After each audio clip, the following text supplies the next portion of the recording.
Dr. Elena Rodriguez pressed her face against the cold metal window of the research ship Stellar Dawn. The stars looked different out here, far from Earth. Some were blue, some were red, and some were so bright they hurt to look at. She had been studying space for 15 years, but the beauty still made her heart race. "Elena, you need to see this." Jake Morrison's voice cut through her thoughts. The communications officer sounded worried. His hands shook as he adjusted the radio equipment. Elena walked over to Jake's station. The small room was filled with blinking lights and computer screens. Jake had been trying to contact other ships for the past hour, but space was quiet today. Too quiet. "What is it?" Elena asked.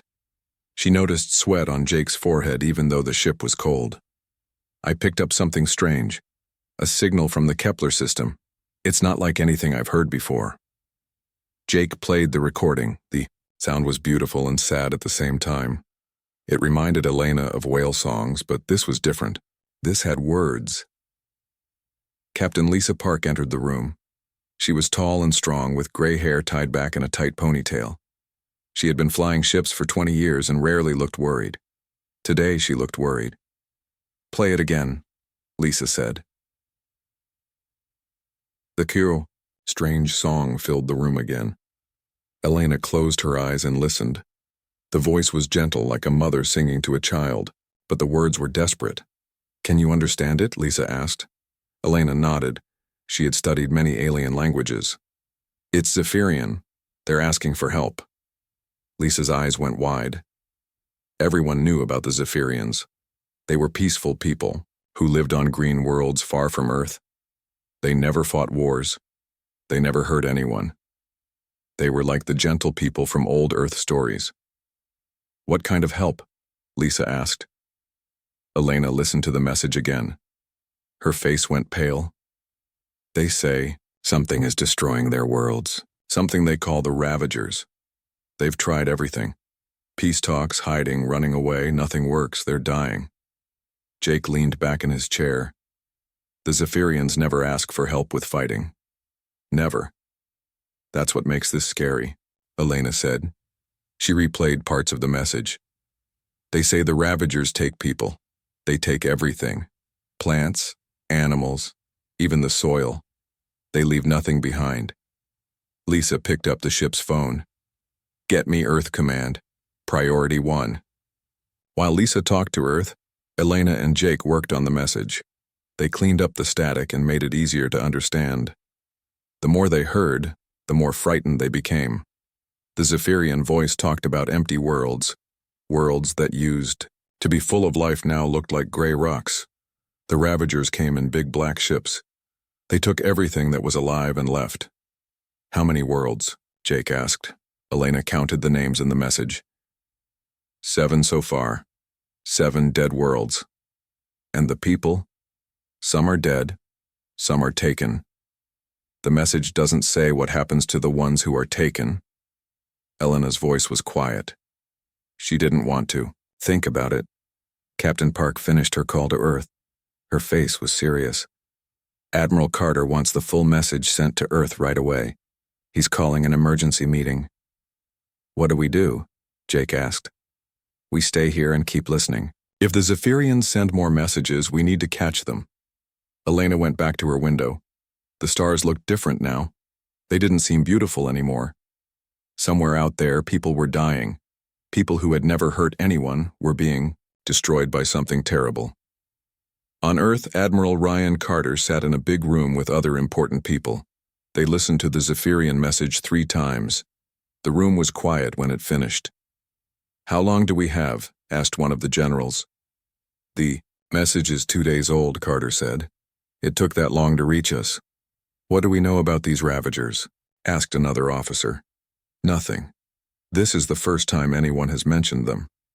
But if the Zephyrians are asking for military help, it must be bad." Everyone in the room knew about the Zephyrians. They were famous for solving problems with talking, not fighting. They had never even built weapons. "The Zephyrians have been peaceful for 1,000 years, Carter said. "If they're asking us to fight for them, then whatever is out there is beyond anything they can handle." One of the women at the table raised her hand. Should we contact the Galactic Council? Carter shook his head. The Council will want to study this for months. They'll want to send investigators and diplomats. By then, the Zephyrians will all be dead. So what do we do? Carter stood up. He was an old soldier who had fought in 3 wars.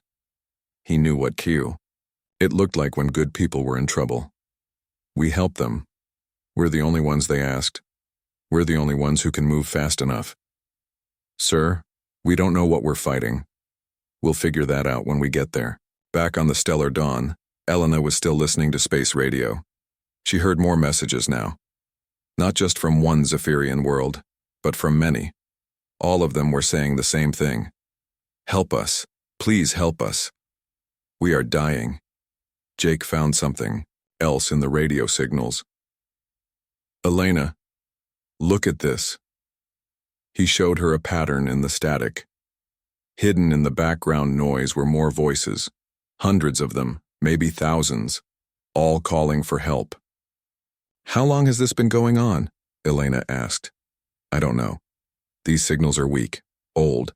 Some of them might be months old. Elena felt sick. They've been calling for help for months, and no one heard them. Captain Park came back into the room. I just got word from Earth Command. We're going to help them. How? Jake asked. The Admiral is putting together a fleet. Every available ship, every soldier, every weapon we have. Elena looked out the window again. The stars didn't look empty anymore. They looked angry. Soon, human ships would be flying through this darkness, going to help friends they had never met. How long until the fleet is ready? Elena asked. 3 days, Lisa said. Maybe 4. Elena hoped the Zephyrians could wait that long. She hoped some of them would still be alive when help arrived, and she hoped that when humans found these Ravagers, they would be ready for the fight of their lives. The message from space played again, a gentle voice asking for help in the darkness. Soon that cry would be answered with the fury of a species that never forgot its friends. The news spread across Earth like fire. Every television, every radio, every computer screen showed the same thing. The gentle Zephyrians were dying, and they had asked humans for help. Colonel Danny Walsh was eating breakfast when his phone rang. He was a big man with scars on his hands from old battles.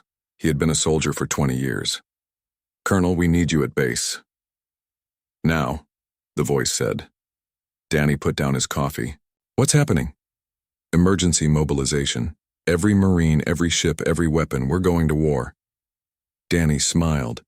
He had been waiting for a real fight. Who are we fighting? Something called the Ravagers. They're killing our friends in space. Danny was at the base in 30 minutes. The place was full of activity. Soldiers ran everywhere, loading trucks and checking weapons. Everyone looked excited and angry at the same time.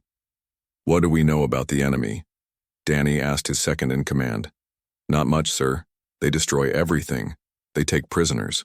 The Zephyrians say they're worse than anything they've ever seen. Danny nodded. Good. I was getting bored. Across the galaxy, other species were also hearing about the Zephyrian crisis. The Galactic Council met in their big silver building. Representatives from 50 different worlds sat around a huge table. This is terrible news about the Zephyrians, said the Altarian ambassador. His people looked like tall blue birds. We should send investigators. Yes, agreed the Centauri delegate. We need to study this situation carefully. Perhaps we can negotiate with these Ravagers. What if they don't want to negotiate? Asked someone else. Then we will contain them. Build barriers. Keep them away from civilized space. The discussion went on for hours. Every species had a different idea, but they all had one thing in common. They wanted to be careful. They wanted to be safe. Ambassador Claire Thompson sat quietly and listened. She was the human representative to the council. She was small and looked peaceful, but her eyes were hard. What does Earth propose? Asked the council leader. Claire stood up. We're going to kill them. The room went quiet. 50 alien faces stared at her. Kill them. The Altarian sounded shocked. But we don't even know what they want. Maybe we can reason with them. They're murdering our friends, Claire said. The Zephyrians asked for help. We don't abandon friends. But violence should be the last choice, said the Centauri. Surely there are other options. Claire looked around the room. The Zephyrians tried talking. They tried hiding. They tried running. None of it worked. Now they're dying, and they asked us to help them, so we're going to help them. How many ships is Earth sending? Asked the council leader. All of them. On Earth, the war machine was waking up. Commander Amy Brooks stood on the bridge of the battleship Iron Resolve. It was the biggest warship humans had ever built. It carried enough weapons to destroy a small moon. Status report, Amy said. All systems ready, ma'am. Weapons loaded. Crew at battle stations. We can leave in 6 hours. Amy nodded. She was young for a ship commander, only 35 years old. But she had fought pirates and rebels across human space. She knew how to use the big guns. Any word from the other ships?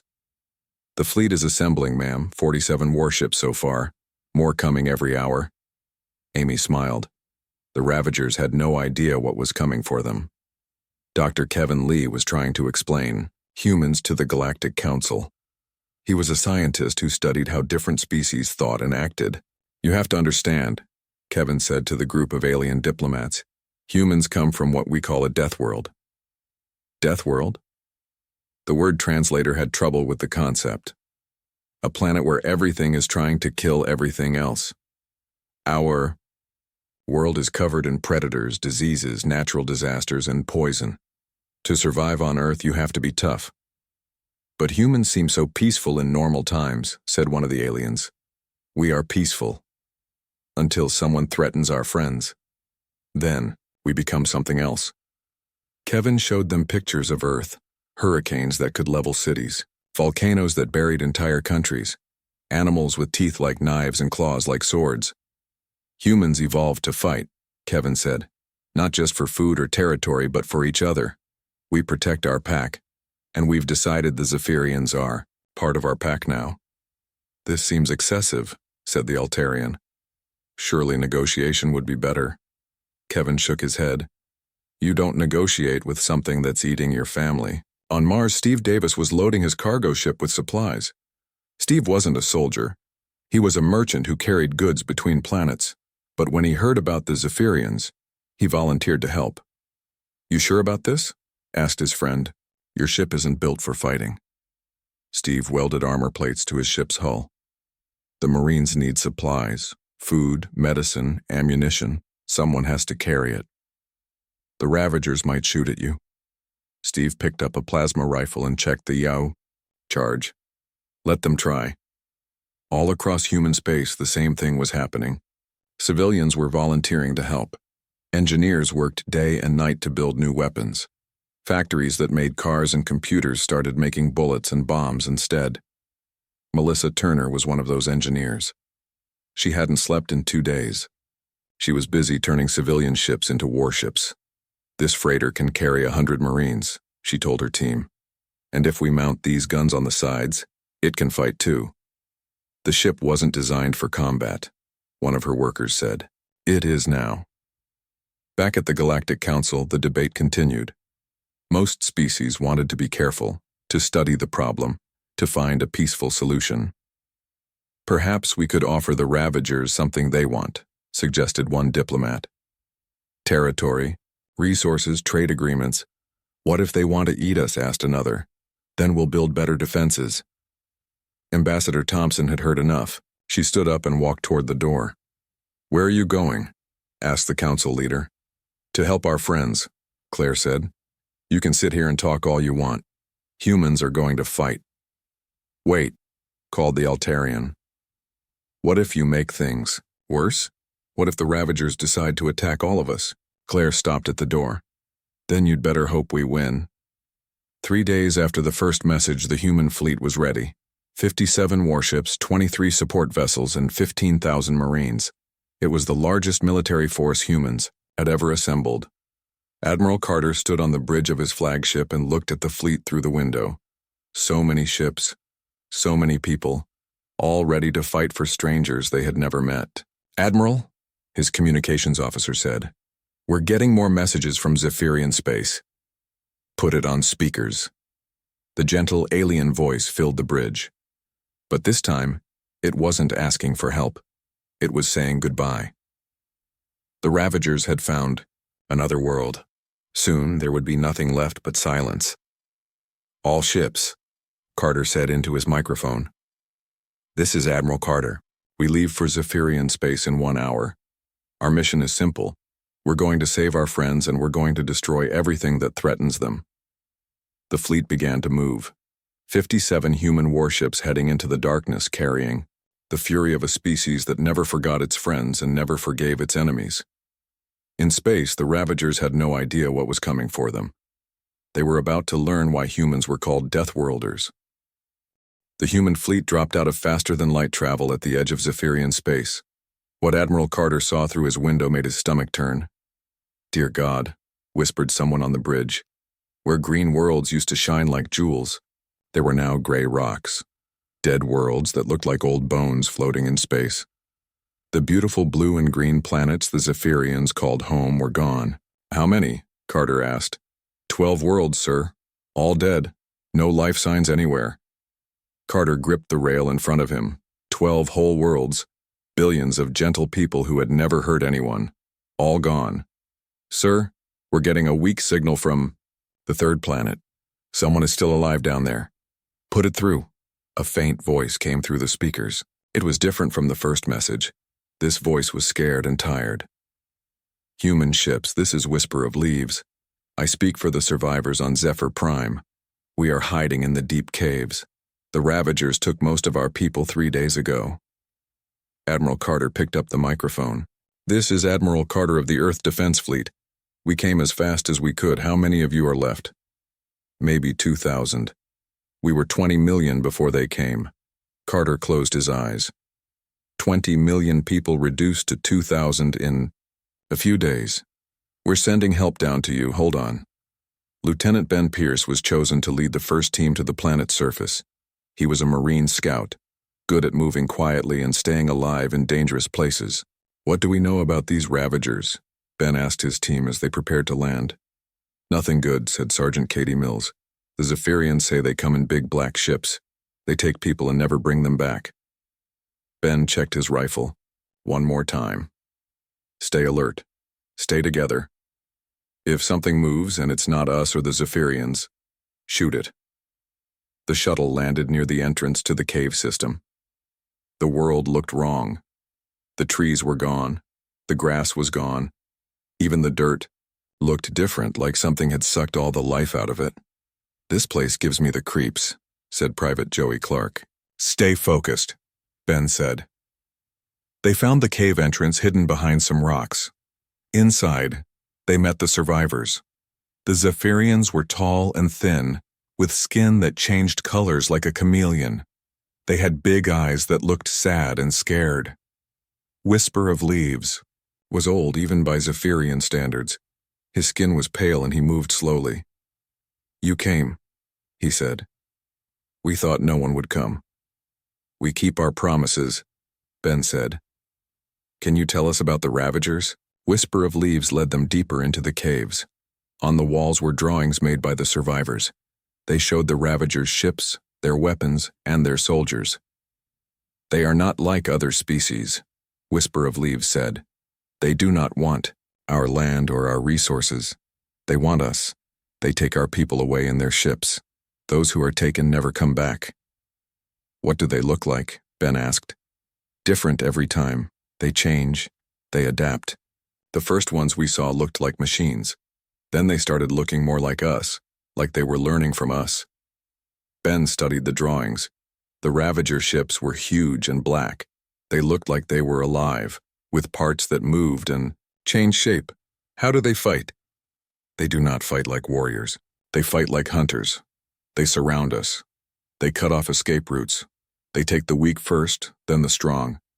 Back in space, Admiral Carter was setting up a base on one of Zephyr Prime's moons. The moon was dead like everything else, but it gave them a place to land their ships and plan their next move. Captain Lisa Park arrived with the research ship Stellar Dawn. Dr. Elena Rodriguez and her team immediately started studying everything they could find about the Ravagers. "We found something," Elena told Carter. "Pieces of their ships in orbit around the dead worlds." "What did you learn?" "The ships are alive. Not just machines, but actual living creatures. And they're smart. Very smart." Carter frowned. "Living ships? More than that. The entire Ravager force seems to be connected, like a giant brain with many bodies. A hive mind? Something like that. But worse. Each time they attack a new species, they learn from them. They get smarter and stronger." This was bad news. Carter had fought many enemies, but never one that got stronger every time it won a battle. On the planet's surface, Ben Pierce and his team were learning more about the Ravagers from the survivors. "They took my brother," said one young Zephyrian. "But when they brought him back, he was different. He looked the same, but he wasn't him anymore. He tried to tell them where the rest of us were hiding." "Brought him back?" Ben asked. "For one day. Then they took him away again. Forever." Ben felt sick. The Ravagers weren't just killing people. They were doing something worse. "How many different species have they attacked?" Ben asked Whisper of Leaves. "We know of 17 worlds.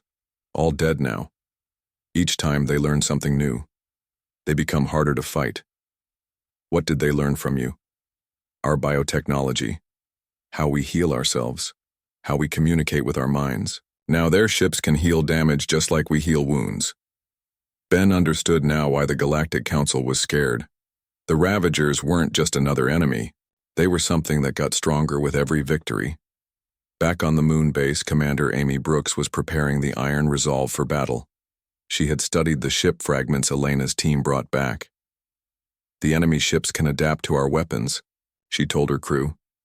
"If we shoot them with lasers, they'll learn to defend against lasers. If we use missiles, they'll learn to stop missiles." "So how do we fight them?" asked her weapons officer. "We keep changing our tactics. We never use the same attack twice, and we hit them so hard and fast they don't have time to adapt." Marine Commander Tony Garcia was having a different kind of problem. He was trying to teach the Zephyrian survivors how to fight. "Hold the rifle like this," Tony showed them. "Point it at the target. Pull the trigger." The Zephyrians were not natural fighters. Their hands shook when they held weapons. Some of them cried when Tony explained how to kill enemies. "I cannot hurt another living being," said one of them. "Then you'll die," Tony said simply. "The Ravagers won't show you mercy because you're peaceful." It was hard to watch. These gentle people were being forced to become something they never wanted to be. But it was the only way they could survive. Dr. Elena Rodriguez made another discovery. That changed everything. "Admiral," she called Carter on the radio. "I found something important. The Ravagers have a main ship, a command vessel. It's much bigger than the others." "How big?" "The size of a small moon. All their other ships seem to be controlled from this central location." Carter smiled for the first time in days. "So if we destroy the main ship, the whole fleet might collapse or at least become confused enough for us to defeat them." "Where is this main ship?" Elena checked her instruments. "At the edge of the system, protected by their entire fleet. Maybe 200 ships. Carter looked at his own fleet through the window. 57 ships against 200, not good odds even for humans. "Sir," his communications officer said, "we're getting another distress signal. This one is from the Kepler 438 system." Carter's heart sank. "The Ravagers are moving to another system?" "Yes, sir. They're attacking the Andromedan colonies." Carter made a decision that would change everything. "Send a message to all ships. We attack the main ship tomorrow. If we wait any longer, more innocent people will die." "Sir, we're outnumbered 4-1. Then we'd better fight smart." Carter turned to his crew. "Get me all the ship captains. We need a plan that will either save the galaxy or get us all killed."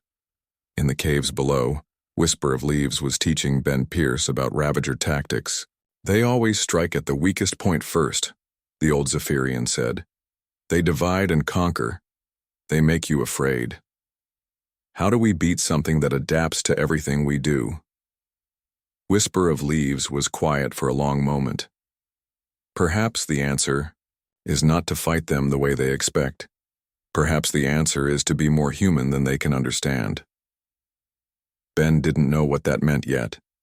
But tomorrow, when the human fleet attacked the heart of the Ravager force, he would find out. The first battle happened in the asteroid field around Zephyr Prime. Commander Amy Brooks led 12 human destroyers against a group of Ravager ships that were feeding on the dead planet's remains. "All ships, this is Iron Resolve," Amy said, into her radio. "Remember, they adapt to our weapons. Don't use the same attack twice." "Copy that, Iron Resolve," came the replies from the other ships. The Ravager ships looked like giant black insects made of metal and flesh. They had tentacles that reached down to the planet's surface, sucking up everything they could find. When they saw the human ships coming, they pulled back their tentacles and turned to fight. "Fire missiles," Amy ordered. The human ships launched 100 missiles at once. The Ravager ships tried to dodge, but they were not fast enough. Explosions lit up space as the missiles hit their targets. But something strange happened. The damaged Ravager ships started to heal themselves. Holes in their hulls closed up. Broken parts grew back. In just a few minutes, they looked like new. "They're healing," reported Captain Mike Sullivan from the destroyer Hammer. "Just like the Zephyrians said they would." "Switch to laser weapons," Amy ordered. "Don't give them time to adapt." The human ships opened fire with their laser cannons. Bright beams of light cut through space, slicing into the Ravager ships. This time, the enemy ships couldn't heal fast enough. Several of them broke apart and died. But the surviving Ravager ships were learning. They changed their shape, growing thicker armor where the lasers hit them. They started moving differently, making it harder for the humans to aim. "They're adapting to our lasers too," Mike reported. "Then we get creative," Amy said. She smiled, but it was not a happy smile. "All ships ram the nearest enemy, full speed." "Ma'am?" Her weapons officer looked shocked. "You heard me. Sometimes the best weapon is the ship itself." The human destroyers charged at the Ravager ships like bulls. The aliens were not expecting this. They tried to dodge, but the human ships were too fast and too determined. The destroyer Thunder crashed into a Ravager ship twice its size. Both ships exploded in a ball of fire. The destroyer Sword rammed another enemy ship and both of them broke apart. But the sacrifice worked. The surviving Ravager ships were confused and damaged. They started to retreat. "Let them go," Amy ordered. "We learned what we needed to know." "What did we learn?" asked her first officer. "They can adapt to our weapons, but they can't adapt to pure human stubbornness." The victory came at a cost. 4 human ships were destroyed. 200 good people died in the first battle.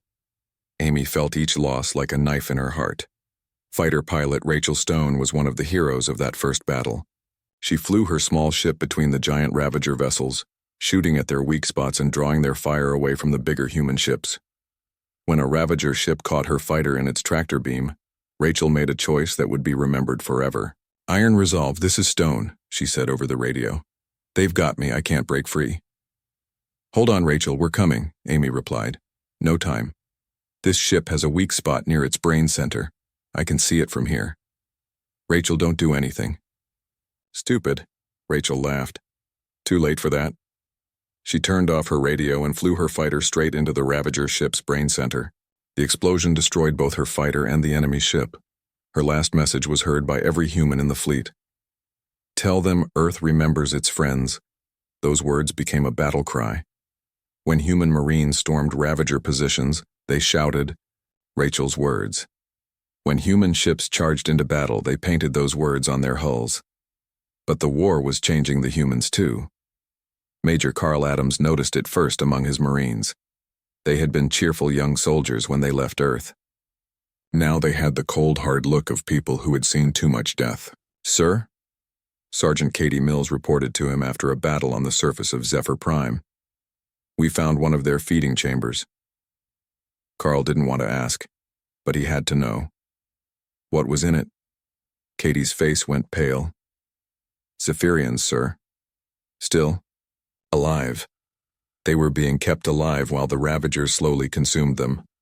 It took us an hour to free them all. Carl felt sick. War was always ugly, but this was something worse than war. This was evil. Dr. Elena Rodriguez was having her own struggles.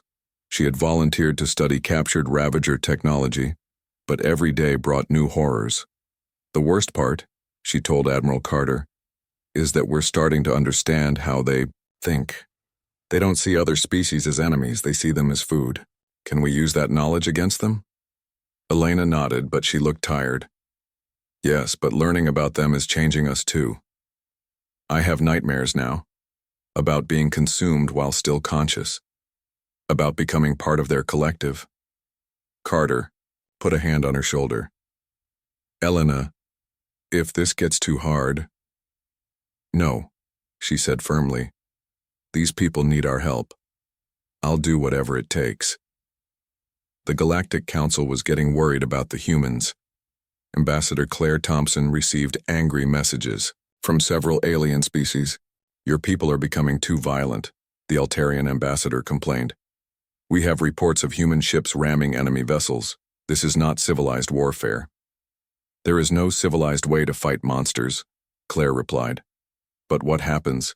After the war? What happens when Earth has the most powerful military in the galaxy?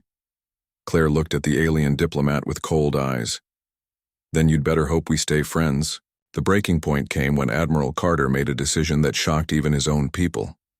Intelligence reports showed that a Zephyrian city was about to be overrun by Ravagers. The city had 50,000 civilians, but it also had something the enemy wanted, a biotechnology research center. If the Ravagers captured that center, they would learn how to create new biological weapons. They would become even more dangerous. Carter had two choices. He could try to save the city and risk the Ravagers getting the technology, or he could destroy the city himself, saving the galaxy, but killing innocent people. Sir, his communications officer said, the Zephyrian leaders are asking us to evacuate their people. How long would that take? 6 hours minimum.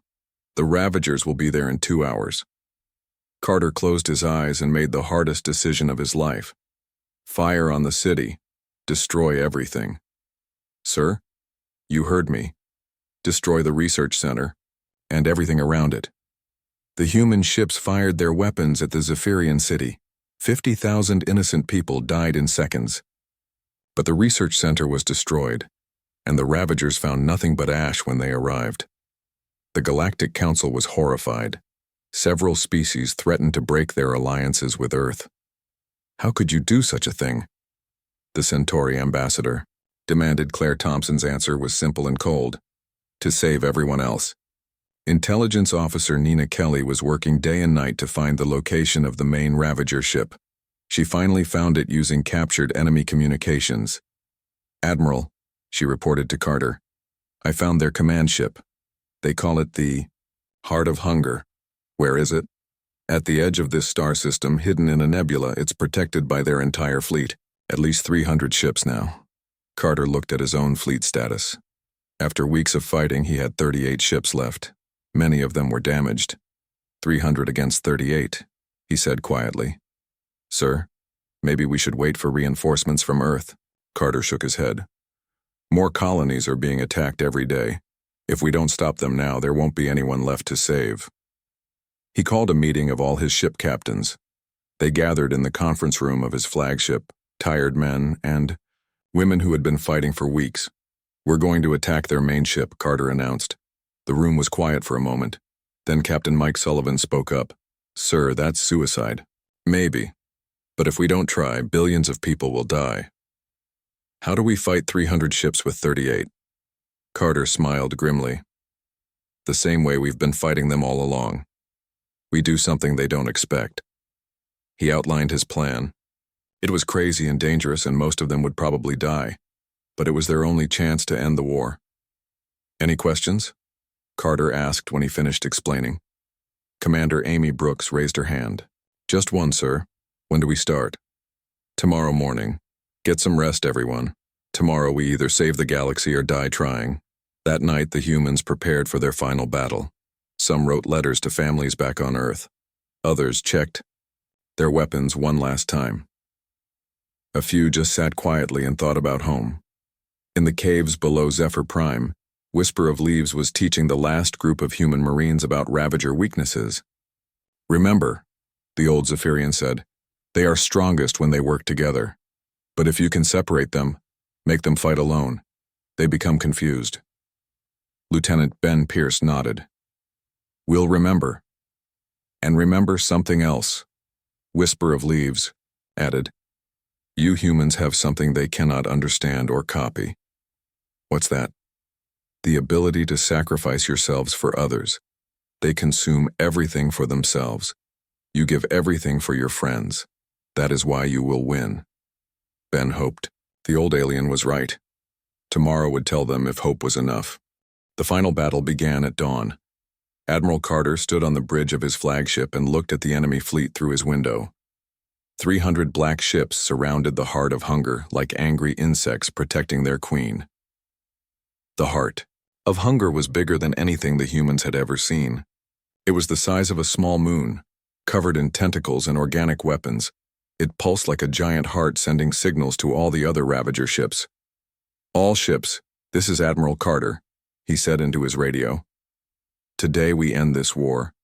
Today, we save our friends and show the galaxy what humans do to monsters. 38 human ships against 300 enemies. The odds were impossible, but the humans had faced impossible odds before. Phase 1 begin," Carter ordered. Captain Lisa Park led the first attack group.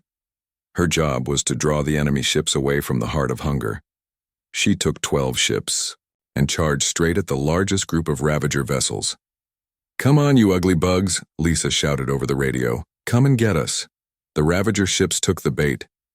Half of their fleet chased after Lisa's ships, shooting their dark energy weapons and trying to capture the humans with their tractor beams. Lisa's ships dodged and weaved between the enemy fire. They were smaller and faster than the Ravager ships, but they were also outnumbered 10-1. "Iron Resolve, this is Stellar Dawn," Lisa called to Commander Amy Brooks. "We've got their attention. Execute Phase 2. Amy smiled grimly. "Copy that. All Marines, prepare for boarding." The Iron Resolve and 5 other ships flew toward the Heart of Hunger, while the enemies were distracted. Colonel Danny Walsh and his Marines were packed into assault shuttles, ready to fight their way inside the monster ship. "Remember the plan," Danny told his Marines. "We get inside, we plant the bombs, we get out. Simple." "What if we can't get out?" asked Sergeant Katie Mills. "Then we make sure those bombs go off anyway." The assault shuttles launched from the human ships and flew toward the Heart of Hunger. The giant ship's weapons tried to shoot them down, but the shuttles were small and fast. Most of the shuttles made it to the enemy ship's surface. The Marines used plasma cutters to burn holes in the organic hull and climbed inside. What they found was worse than any nightmare. The inside of the ship was alive. The walls pulsed like flesh. Strange liquids dripped from the ceiling, and everywhere there were chambers full of prisoners from dozens of different species. "Dear God," whispered Private Joey Clark. "They're all still alive." The prisoners hung in organic pods, tubes connected to their bodies. Their eyes were open, but they looked empty. Like their minds were gone, but their bodies were still being used. "Focus on the mission," Danny ordered, but his voice was shaking. "Plant the bombs. We can't save them if we don't destroy this thing." The Marines fought their way deeper into the ship. The Heart of Hunger sent creatures to stop them. Things that looked like a mix of machine and animal, with too many teeth and claws that could cut through armor. "These aren't just weapons," Dr. Elena Rodriguez said over the radio. She was monitoring the battle from the flagship. "They're made from the prisoners. The Ravagers are turning captured people into weapons." The truth made the Marines fight harder. They shot everything that moved and pushed deeper into the ship's core. Meanwhile, Captain Lisa Park's diversionary force was taking heavy casualties. Her ships were fast, but there were too many enemies. "Stellar Dawn taking heavy damage," Lisa reported. "Hull breach on Deck 3. We can't keep this up much longer." "Hold on," Admiral Carter replied. "The Marines are almost at the target." One by one, Lisa's ships were destroyed. The brave captain watched her friends die as they bought time for the boarding mission to succeed. "This is Captain Sullivan," came a voice over the radio. "The hammer is going down. Tell my wife I love her." The destroyer, Hammer, exploded in a ball of fire, taking 2 Ravager ships with it. Inside the heart of hunger, Colonel Danny Walsh finally reached the central chamber. What he saw there made him understand why the Ravagers were so evil. The chamber was full of brains, thousands of them, floating in tanks of green liquid. Each brain belonged to a different species the Ravagers had consumed. They were all connected by cables and tubes forced to work together as one giant mind. "This is their secret," Danny said into his radio. "They don't just kill their victims. They steal their minds and make them part of the collective." "Can you destroy it?" Carter asked. Working on it, Danny and his Marines planted their quantum bombs around the brain chamber. But as they worked, something terrible happened. The brains started talking to them. "Help us," said a voice in Danny's head. It sounded like one of the Zephyrians. "We are trapped. We cannot die. We cannot live. Please, end our suffering." "Free us," said another voice. This one sounded human. "They took us from Earth colony ships. We've been prisoners for years." Danny realized that some of the brains belonged to humans who had been captured by the Ravagers months ago. They were still conscious, still aware, but trapped in the collective mind. "I'm sorry," Danny whispered. "I'm so sorry this happened to you." "Don't be sorry," the human voice replied. "Just finish it. End this nightmare." Danny activated the bombs, but as he tried to leave, the heart of hunger's defenses attacked his team. Organic tentacles grabbed his Marines and tried to drag them into the brain tanks. "Colonel, we're trapped," Katie Mills shouted. Danny made a decision that would haunt him forever. He couldn't save his Marines, but he could make sure the bombs went off. "All units, this is Walsh. I'm activating manual detonation. Tell my family I died fighting monsters." "Danny, no." Carter's voice came over the radio. "Take care of the Zephyrians for us," Danny said. Then he pressed the button. The quantum bombs exploded inside the heart of hunger. The massive ship shuddered and screamed. The collective mind that had controlled hundreds of ships across the galaxy suddenly went silent. Outside, the Ravager fleet stopped fighting. Their ships drifted in space like dead fish. Without the heart of hunger to guide them, they were lost and confused. "All ships attack now," Admiral Carter ordered. "Destroy them while they're helpless." The surviving human ships opened fire on the disabled Ravager fleet. Ship after ship exploded as the humans took their revenge for all the innocent people who had died. Commander Amy Brooks watched from the bridge of the Iron Resolve as the last Ravager ship was destroyed. "It's over," she said quietly. But the victory felt hollow. So many good people had died. Danny Walsh and his Marines, Rachel Stone and her fighter squadron, Captain Sullivan and the crew of the Hammer, hundreds of others who had given their lives to save strangers. 6 months later, Admiral Carter stood on the rebuilt surface of Zephyr Prime. The Zephyrians were replanting their forests and rebuilding their cities. It would take generations to heal the damage, but they were alive. "Thank you," Whisper of Leaves said to Carter. The old Zephyrian looked healthier now, but his eyes still held sadness for all his people who had died. "We keep our promises," Carter replied. "What will you do now? Your people have the strongest military in the galaxy." Carter looked up at the stars. "We'll watch. We'll listen. And if someone else needs help fighting monsters, we'll be ready." The Galactic Council had mixed feelings about the human victory. Some species were grateful that the Ravager threat was ended. Others were worried about what humans might do with their military power. Ambassador Claire Thompson addressed their concerns in a speech that was broadcast across the galaxy. "We didn't fight this war to conquer anyone," she said. "We fought it to protect our friends. Earth has one rule. We remember our friends, and we don't forget our enemies. As long as you're not hurting innocent people, you have nothing to fear from us." But she also delivered a warning that made every species in the galaxy think carefully about their actions. The Ravagers thought they could consume anyone they wanted because they were stronger. They learned they were wrong. Anyone else who thinks They can hurt peaceful people because their weak will learn the same lesson. Dr. Elena Rodriguez went back to her research, but she was changed by what she had seen. She started a new project, building defenses against threats like the Ravagers. She wanted to make sure the galaxy would be ready if something like this ever happened again.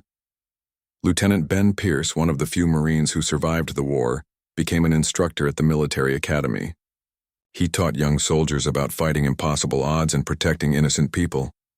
"Why do we fight?" he would ask his students. "To protect those who cannot protect themselves," they would answer. "And what do we never do? We never abandon our friends." The war had cost humanity dearly, but it had also shown the galaxy what humans were capable of when their friends were threatened. The message was clear and simple. Earth remembers its friends.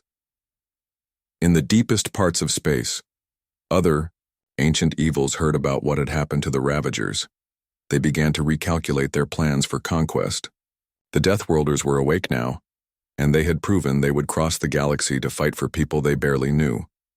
The galaxy was safer because of what humans had done, but it was also more dangerous, because now everyone knew that somewhere in space there was a species that fought not for profit or territory but for justice. And justice, as the Ravagers had learned too late, was the most terrifying force in the universe.